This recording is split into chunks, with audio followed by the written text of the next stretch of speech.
नमस्कार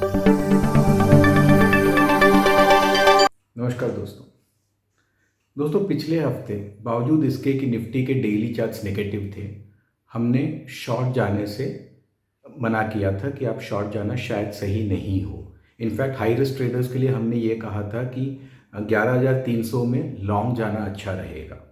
इसका कारण ये था, वो भी एक टेक्निकल कारण था। उसका कारण ये था कि पिछले कई महीनों से निफ्टी 20 डे मूविंग एवरेज के पास आके सपोर्ट लेता था एंड वहाँ से फिर बढ़ता था। इस बार भी वही हुआ। निफ्टी 11,200-250 के रेंज में सपोर्ट लिया एंड वहाँ से फिर से बढ़ने लगा एंड फाइनली 11,450 के ऊपर बंद हुआ। बैंक निफ्टी में भी अगर देखा जाए चार्ट्स नेगेटिव ही थे, लेकिन वो भी 22,500 के जो सपोर्ट रेंज है उस रेंज पे था। वहाँ पे बिकॉज सुप्रीम कोर्ट का एक एडीआर वर्डिक्ट, सुप्रीम कोर्ट का जो मॉरेटोरियम का जो चल रहा था बैंक्स का, उसके कारण एक अनसर्टनिटी थी। इसलिए वहाँ पे हमने सलाह किया था कि बैंक निफ्टी में आप कुछ नहीं कीजिएगा, अगर कुछ कर रहे हैं तो प्रोटेक्टिव कॉल या पुट लेके ही कीजिए। हमने जो बटरफ्लाई पिछली बार बोला था, वेडनेसडे तक प्रॉफिटेबल था, थर्सडे सुबह तकरीबन ब्रेक इवन हो गया था एंड आई होप आप कुछ प्रॉफिट में उसमें निकल पाएँ। सेबी एक बहुत बड़ा एक नया रूल लाई है म्यूचुअल फंड्स के लिए, मल्टी कैप म्यूचुअल फंड्स के लिए। इसका बाजार में क्या असर होगा, ये हम इस वीडियो में विश्लेषण करेंगे। नॉर्मल जो करते हैं, जो डेली चार्ट्स हैं, जो वीकली चार्ट्स हैं, ऑप्शन स्ट्रैटेजीज हैं, इंडिविजुअल स्टॉक्स जो हमको अच्छे लग रहे हैं, ये सब तो है ही। उसके अलावा इस चीज़ पे भी विश्लेषण होगा कि मल्टी कैप म्यूचुअल फंड्स में जो नया सेबी का रूल आया है उसका क्या बाजार में इफेक्ट हो सकता है। आइए देखते हैं इस वीडियो को। तो दोस्तों, पिछले हफ्ता काफी वॉलेटाइल रहा। हमने कहा था कि एक नेगेटिव बयास हमको दिख रहा है, लेकिन हमने शॉर्ट करने से मना किया था क्योंकि निफ्टी और बैंक निफ्टी रेसिस्टेंस के आसपास ही थे। निफ्टी पिछले हफ्ते 300 पॉइंट के रेंज में रहा, 11,190 से 11,490 के अराउंड। बट पूरे हफ्ते अगर देखा जाए तो 1% ऊपर बंद हुआ 11,464 पे। बैंक निफ्टी भी तकरीबन 1000 पॉइंट की रेंज में ही रहा, 22,100 एंड 23,100 के पास। एंड फाइनली जो हफ्ता बंद हुआ वो 2.2% नीचे बंद हुआ, 22,500 के थोड़ा नीचे। Mid caps and small caps देखें तो वो भी नेगेटिव थे, 0.72 एंड 0.6% नीचे थे। तो ओवरऑल देखा जाए तो मार्केट रीजनेबली रेंज बाउंड था। निफ्टी पॉजिटिव रहा, बैंक निफ्टी नेगेटिव रहा, mid cap small cap negative रहा। लेकिन अच्छी खबर ये थी कि विक्स, जो कि पिछले हफ्ते बहुत बड़ा एक स्पाइक दिखा था, ये हफ्ते वो एक कूल डाउन हुआ एंड 6.5% नीचे गया, 22.25 से 21.25। ये इसका एक इंडिकेशन है कि मार्केट की जो एक वॉलेटिलिटी आई थी, एक सडन जो सेलिंग्स आई थी, वो शायद अभी थम रही है। अभी आइए देखते हैं मार्केट में पिछले हफ्ते क्या वो खबर थी जो मार्केट को ड्राइव कर रहे थे। सबसे बड़ा न्यूज था रिलायंस का। रिलायंस अपना रिटेल बिजनेस जो है उसका 40% स्टेक Amazon, जो यूएस की कंपनी है, उसको ऑफर किया है 1.5 लाख करोड़ में। ये रिपोर्ट कंफर्म नहीं है, अनकंफर्म न्यूज है, लेकिन इस न्यूज के चलते रिलायंस ऑलमोस्ट 7% एक ही दिन में बढ़ा। एंड रिलायंस 7% बढ़ना मतलब उसका जो टोटल मार्केट वैल्यू है वो एक दिन में 1 लाख करोड़ से ज्यादा बढ़ा। जो एजीआर वर्डिक्ट सुप्रीम कोर्ट ने दी थी, उसके अगेंस्ट एक review petition Bharti and Idea दोनों ने फाइल किया है, जो कि टेलीकॉम कंपनीज के लिए पॉजिटिव था। आइडिया, जो कि सर्वाइव करना मुश्किल हुआ था, अभी वो नॉट ओनली सर्वाइव करेगा बट ग्रो करने का प्लान कर रहा है। उनने एक कैपिटल रेसिंग ऑलरेडी बोर्ड ने अप्रूव कर लिया है। शायद आइडिया अभी भारती के लिए एक कंपटीशन हो, इसलिए अगर प्राइस मूवमेंट्स देखें तो पिछले हफ्ते आइडिया का शेयर बढ़ा लेकिन भारती का कम हुआ। मिनिस्ट्री ने अनाउंस किया है कि स्क्रैपेज पॉलिसी अगले महीने, इस महीने आखिरी तक अनाउंस करेंगे, जो कि ऑटो सेक्टर के लिए पॉजिटिव था। हैप्पीएस्ट माइंड, जो कि एक टेक्नोलॉजी कंपनी है, आईपीओ आया था उनका एंड वो आईपीओ 150 गुना ओवर सब्सक्राइब हुआ, जिसका मतलब ये हुआ कि मार्केट में लिक्विडिटी काफी है, नए आईपीओ में इंटरेस्ट काफी है। अभी रूट टेलीकॉम का आईपीओ खुला हुआ है, उसको भी अच्छा रिस्पॉन्स दे रहे हैं इन्वेस्टर्स एंड ऑलरेडी पहले दिन ही वो ओवर सब्सक्राइब हो चुका है। इंडिया चाइना का जो बॉर्डर टेंशन्स था, इंडिया एंड चाइना के फॉरेन मिनिस्टर्स मिले मॉस्को में एंड डीएस्केलेट करने की बात हुई। एंड वो एक 5 पॉइंट प्लान लेके आए हैं जिसके जिसके तहत बॉर्डर टेंशन्स कम होंगे एंड डीएस्केलेशन होगा। 28 तारीख को सुप्रीम कोर्ट का हियरिंग होगा फिर से बैंक मोरिटोरियम के ऊपर। वो भी मार्केट की डायरेक्शन डिसाइड करेगा। एक न्यूज़ ये हुई थी गवर्नमेंट की तरफ से कि एलआईसी की जो स्टेक सेल है, जो कि 10% पहले डिसाइड किया था, वो अभी शायद 25% तक डिसइन्वेस्ट कर सकते हैं। एंड जब भी ये आईपीओ आता है, रिटेल इन्वेस्टर्स को 5% और एम्प्लॉयज को 10% डिस्काउंट दिया जाएगा। ये एक बहुत बहुत बड़ा एक आईपीओ आने वाला है, शायद इंडिया का आज तक का सबसे बड़ा आईपीओ हो सकता है। ग्लोबल मार्केट्स की हमेशा की तरह इम्पैक्ट इंडियन मार्केट्स में रहेगा। खासकर जब एक बहुत बड़ा मूवमेंट ग्लोबल मार्केट्स में देखते हैं, इंडिया वो तकरीबन मिरर ही करता है। जब ग्लोबल मार्केट्स घटते हैं, इंडिया भी वीक खुलता है। जब ग्लोबल मार्केट्स बढ़ते हैं, इंडिया में एक स्ट्रेंथ दिखाई देती है। अनलॉक 4 अभी चल रहा है, थिंग्स नॉर्मलाइज हो रहे हैं। गवर्नमेंट ने अनाउंस किया कि 80 ट्रेन की सर्विस फिर से शुरू की जाएगी, जो कि एक बहुत पॉजिटिव इंडिकेटर है इकोनॉमी की ओपनिंग अप का। मंडे से पार्लियामेंट का मॉनसून सेशन शुरू होगा, जो कि 2 हफ्ते चलेगा एंड रोज 3 बजे से लेके शाम के 3 बजे से लेके 7 बजे तक चलेगा, इंक्लूडिंग सैटरडे संडे। इसमें अगर कोई पॉलिसी अनाउंसमेंट या कुछ होते हो, वो भी बाजार को इम्पैक्ट करेगा। इंडिया के जो फॉरेक्स रिजर्व्स हैं, वो 545 बिलियन डॉलर्स पहुंचे हैं, जो कि अब तक का सबसे बड़ा फिगर है, जो कि इंडिया की इकोनॉमी के लिए बहुत रुपी को बहुत स्ट्रेंथन करता है, इकोनॉमी के लिए बहुत अच्छा है। 14 सितंबर को इंडिया का retail and wholesale price index के जो फिगर्स हैं वो अनाउंस किए जाएंगे, जिस पे मार्केट रिएक्ट करेगा। यूएस में फेड मीट है 16 तारीख को, 16 सितंबर को। जनरली एक्सपेक्टेशन यही है कि कोई इंटरेस्ट रेट्स में कोई चेंज नहीं आएगा। बाजार देखेगा कि उनका टोन क्या है, मतलब वो बुलिश टोन है उनका कि बेरिश टोन है इकोनॉमी के बारे में, एंड उसके ऊपर यूएस का मार्केट्स इम्पैक्ट करेगा एंड उस चीज का रिएक्शन इंडिया में भी दिखने को मिलेगा। फ्राइडे सेबी की तरफ से एक बहुत बड़ा एक अनाउंसमेंट आया है म्यूचुअल फंड्स के लिए।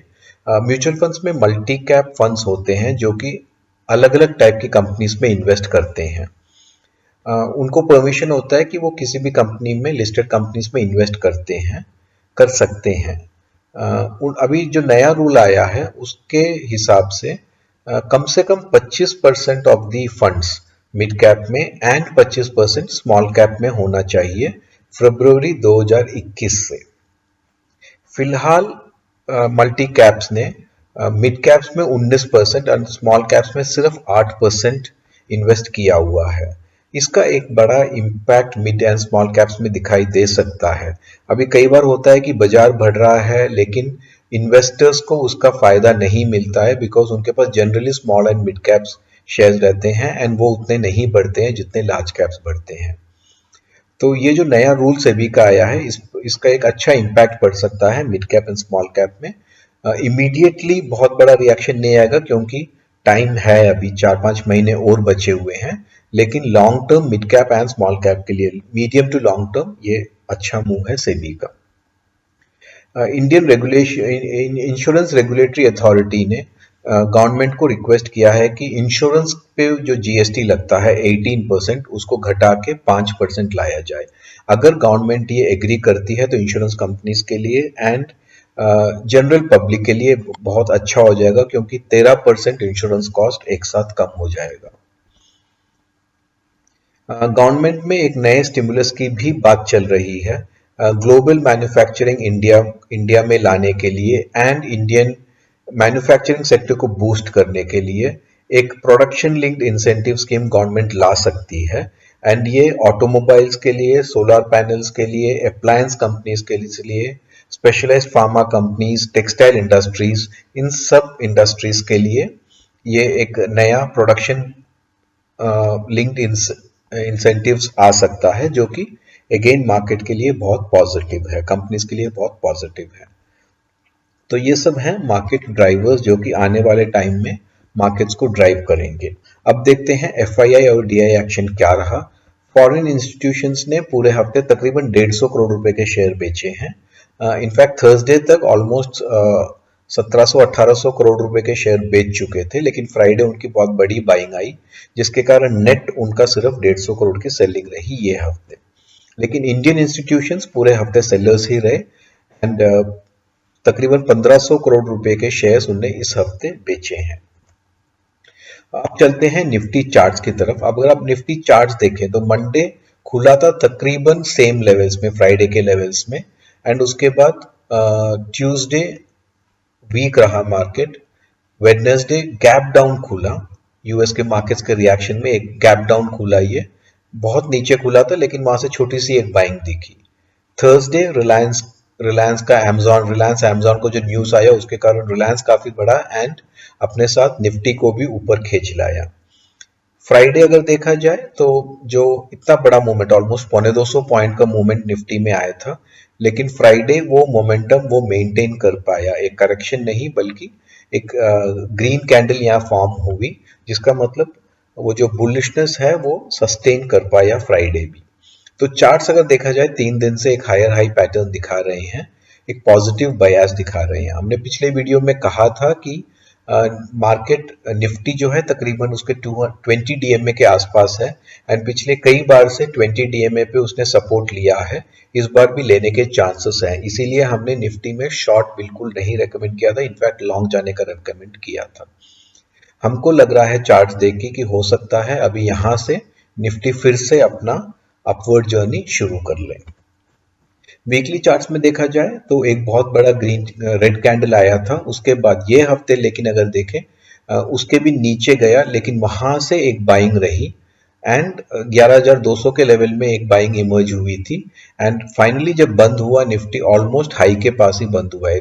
एक बड़ा लोअर शैडो है लेकिन अपर शैडो बहुत छोटा है, जिसका मतलब ऑलमोस्ट हाई पे बंद हुआ है। एक और इंटरेस्टिंग चीज ये है कि निफ्टी 5 वीक जो एवरेज मूविंग एवरेज है वहां पे इसने सपोर्ट लिया एंड वहां से मार्केट बेटर हुआ है।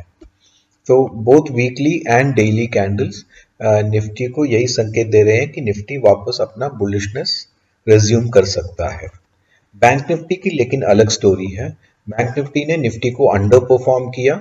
इसका मेन कारण जो सुप्रीम कोर्ट में अभी जो केस चल रहा है मॉरेटोरियम का, उसका हियरिंग के कारण है। लेकिन जैसे कि हमने पिछले वीडियो में कहा था 22,500 एंड 22,000 का एक अच्छा लॉन्ग टर्म सपोर्ट निफ्टी के पास है, बैंक निफ्टी का है एंड यहाँ एक सपोर्ट ले सकता है। निफ्टी अगर बुलिश रहा तो बैंक निफ्टी भी एक कैचअप गेम खेलेगा एंड एक बड़ा मूवमेंट वहां देख सकते हैं। अगर बैंक निफ्टी 22,800 के ऊपर जाता हो, जो कि उसका 20 डे मूविंग एवरेज है, वहां से एक तेजी देखने को मिल सकती है। ये है रेंज तकरीबन 22,800 का। यहां से ऊपर अगर जाता हो तो एक अच्छी तेजी देखने को मिल सकती है बैंक निफ्टी में। वीकली कैंडल्स देखा जाए टेक्निकली अभी भी वीक ही है, लोअर हाई लोअर लो बना है इसमें वीकली कैंडल्स में, लेकिन जैसे कि आप देख रहे हैं सारे मूविंग एवरेजेस के एकदम पास में है, तो हो सकता है यहाँ पे एक सपोर्ट ले सके।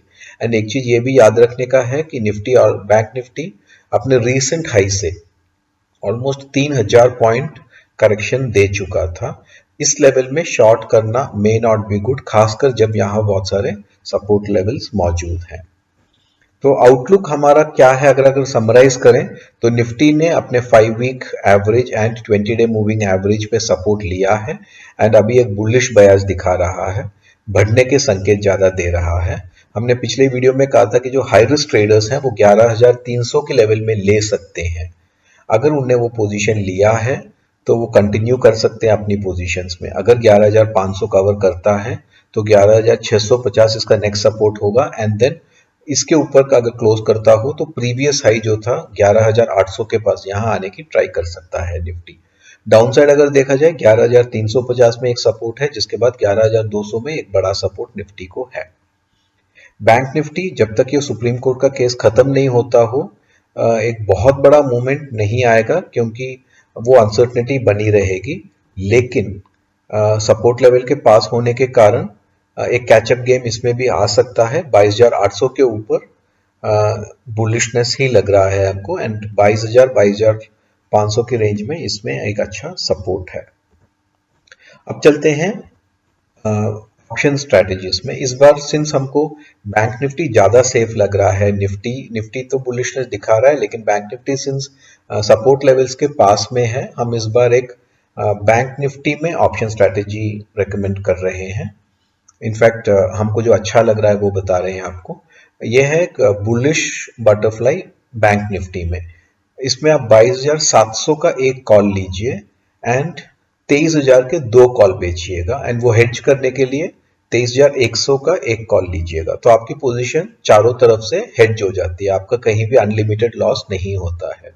इस स्ट्रैटेजी में आपका मैक्सिमम जो प्रॉफिट है वो 5,565 रुपया है, अगर निफ्टी 23,000 में बंद होता हो। नॉर्मल बटरफ्लाइज में अगर रेंज तोड़ के ऊपर बंद होता हो तो तब भी लॉस लग सकता है। इस स्ट्रैटेजी में बाजार कितना भी ऊपर चला जाए, 3,000 रुपये आपको उसके बाद भी प्रॉफिट मिलेगा। आपका मैक्सिमम जो लॉस है ये है 1,935 रुपये।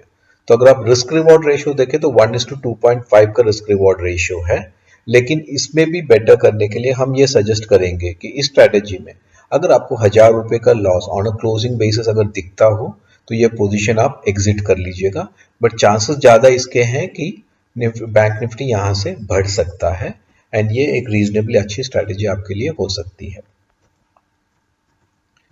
अब देखते हैं इंडिविजुअल चार्ट हमको जो अच्छा लग रहा है, ये डाबर का चार्ट है। ये डाबर का चार्ट अगर देखें तो फ्राइडे के दिन एक बड़ी कैंडल बनी है एंड एक क्रॉसओवर, मतलब ये जो भाव था ये पूरा 51321 डे एवरेज के पास था, एंड वहां से एक बड़ा ब्रेकआउट दिखाया है फ्राइडे के दिन 508 में बंद हुआ है। ये लिया जा सकता है 495 का एक स्टॉप लॉस रख के। अगर इसके नीचे क्लोजिंग बेसिस पे जाता हो तो लॉस बुक करना ठीक रहेगा। इसका जो टारगेट है वो 530 से 550 तक का है। अगर बाजार तेजी दिखती हो या इवन स्टेडी होता हो तो पॉसिबल है कि 530-550 रेंज में आए। इसका आप अगर ग्राफ देखें, ये यहाँ पे बुलिशनेस दिख रहा है, MACD भी पॉजिटिव क्रॉसओवर आया है, RSI भी देखो तो 61 है जो कि एक बुलिश लेवल है। ये जनरली 70, 75, 80 तक भी इंडिविजुअल स्टॉक्स में कई बार चला जाता है, तो ये भी एक राइजिंग RSI है, MACD भी पॉजिटिव है, क्रॉसओवर्स भी पॉजिटिव है, तो सब तरह से चार्ट्स एंड बहुत ज्यादा नहीं बढ़ा है, सब तरह से देखो तो एक रिलेटिवली अच्छा चार्ट दिखाई दे रहा है। तो दोस्तों हमने आज वीकली डेली दोनों चार्ट्स एनालाइज किए, पॉसिबल ट्रेंड्स आपको बताए, ऑप्शन स्ट्रैटेजीज आपको दिया, एंड जो चार्ट हमको इंडिविजुअल स्टॉक में अच्छा लग रहा है ये सब डिस्कस किया। आई होप आपको ये वीडियोस अच्छे लग रहे होंगे एंड आपको ये यूजफुल हो रहा होगा। अगर आपको अच्छा लगे एंड अगर आपको यूजफुल है ये सब तो वीडियोस को प्लीज लाइक कीजिए एंड चैनल को सब्सक्राइब कीजिए, एंड प्लीज डू कमेंट। आपको आपका फीडबैक हमको अच्छा लगता है पढ़ना। Please do comment and subscribe to the channel. Thank you.